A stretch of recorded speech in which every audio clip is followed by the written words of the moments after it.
Hello, in front of me I have Samsung Galaxy Watch 6 Classic and I'm gonna show you how to change the vibration intensity on this watch.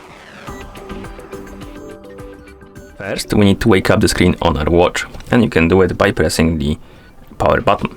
After you wake up the screen, you should see the current watch face, the home screen, and you can swipe up on the screen to open the menu. After the menu opens, scroll through it and find the settings icon. Once you find the settings icon, tap on it. Now scroll through the menu, find the option called sounds and vibration and select it. And here scroll down and find the option called vibration. Then tap on it. And right here we can select vibration duration and vibration intensity. You can tap on them to get the preview. That's short, that's long. Then we have light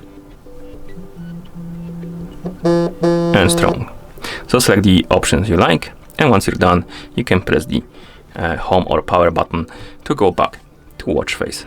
And that's how you change the vibration intensity level on this watch.